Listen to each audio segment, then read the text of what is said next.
Welcome to your math lesson for today. It is Wednesday, and you need to have a few things for today's lesson. So let's go through what you need. You need to have your bell work for today. We're going to do geometry. You need to have your money maths. So dig that up from Monday's activities. And you need to have Money Matters, page number 14. And it looks like this. It has the title Coins at the top. All right. So again, we're going to be talking about money today, Canadian coins, to make different values, different amounts. We'll be a little bit creative today. It's helpful to know how to make different amounts so that we can learn how to use the money that God has given to us in wise ways. All right, so I'm going to share my screen with you so that you can follow along and I can give you some tips of how to get going on your math for today.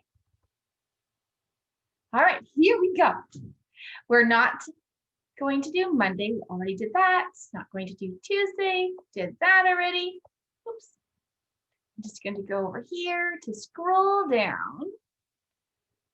Geometry is the study of shapes.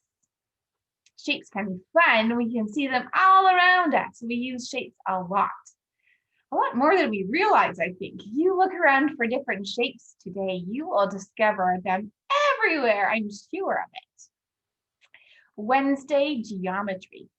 Number 1 says, color the shapes that are the same size and shape.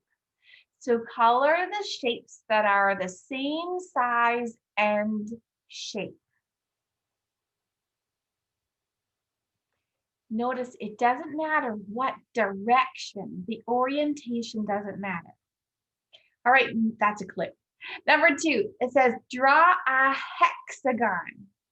Last week, we drew a pentagon, and I told you that the Latin term that meant 5 was penta, and this week, the Latin term hexa is 6. So how many sides does this hexagon have? Draw a hexagon. Number 3, what shape is above the square? Is it A, triangle, or B, square? What shape is above the square? You should be able to do that pretty quick, I think. Go ahead to get your next page ready.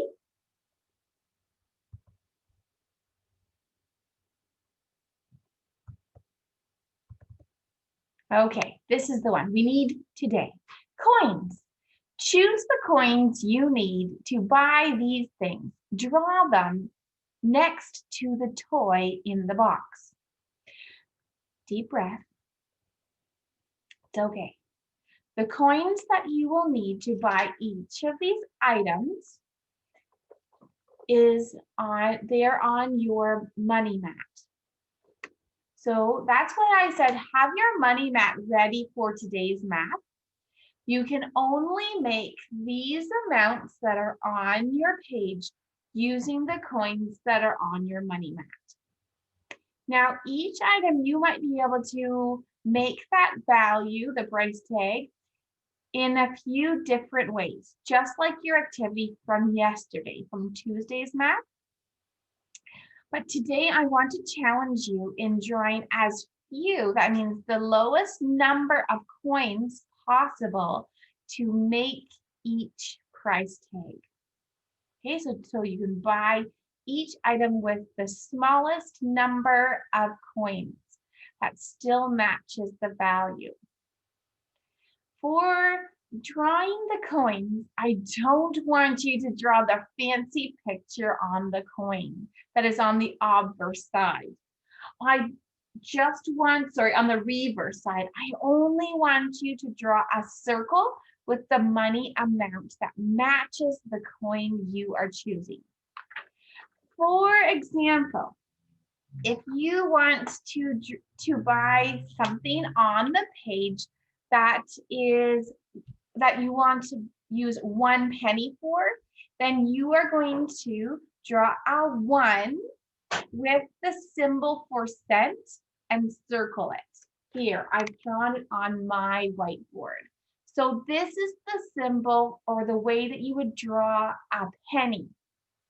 A penny is drawn this way. I'm just going to grab an eraser for my whiteboard, and I will show you how to draw a nickel now. So a nickel is worth 5 cents. So you'd print a 5 with a C with a line through it and circle all of that so it looks like this. So this is the symbol that I want you to draw if you are using a nickel to buy an item, and draw this symbol in the box. Don't draw a beaver. Not even if you want to try, do not draw a beaver. Just print the value, the number, and the symbol for cents.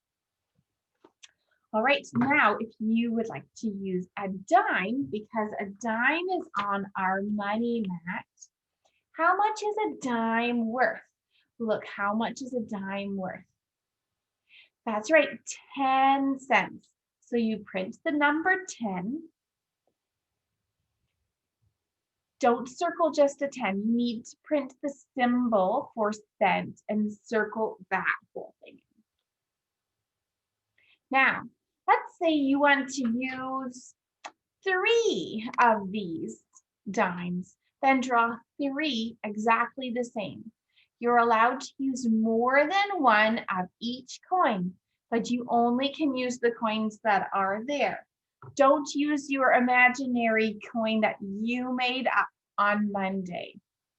The next up in value after 10 cents is the 25-cent coin.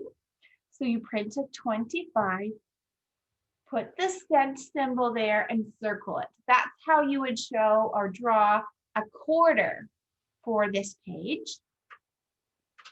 Remember our activity that we did yesterday in our Zoom meeting? 25, 50, 75, $1. That's how we count by 25. After the 25-cent coin, then we have the next value is $1. It's a loonie. So in order to show $1, we need to do a different symbol.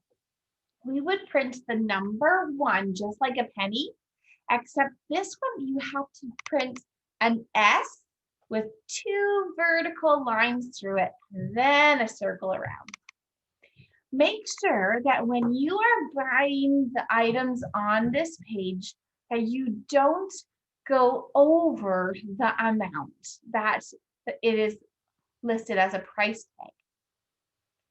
So I think I'm just going to stop at the dollar, because even $1 is too much, it's too high of a value to draw on our boxes for today. We're not going to be practicing making change today. After you finish drawing the coins that you would need for each box, and your circles are going to have to be pretty small to fit in that box, go to the next challenge, which is on the bottom. It says, draw the coins you need to buy a doll and a drum. Okay, so now you need to go back up to the top, look for a doll and the drum. Now, add in your mind, how much is the doll and the drum all together? You can even use the whiteboard that I included in your pickup package and print that math sentence out.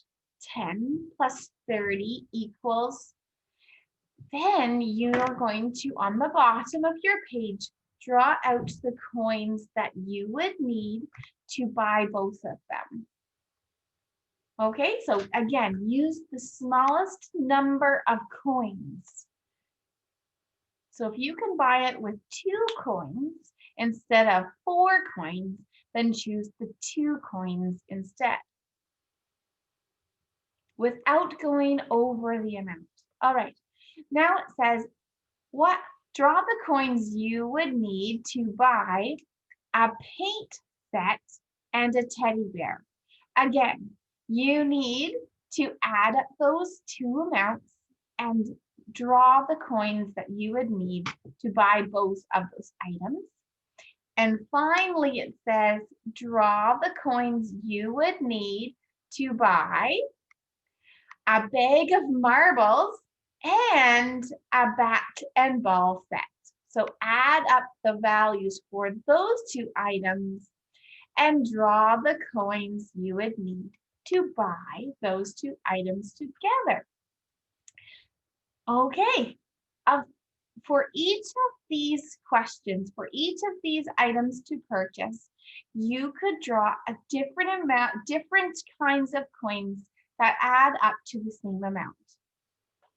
So there's more than one right answer, but I'm looking for the best answer for each one of how few coins you could use without going over the price tag. Once you are finished that page, then you are finished your math activities for today. Have a great day.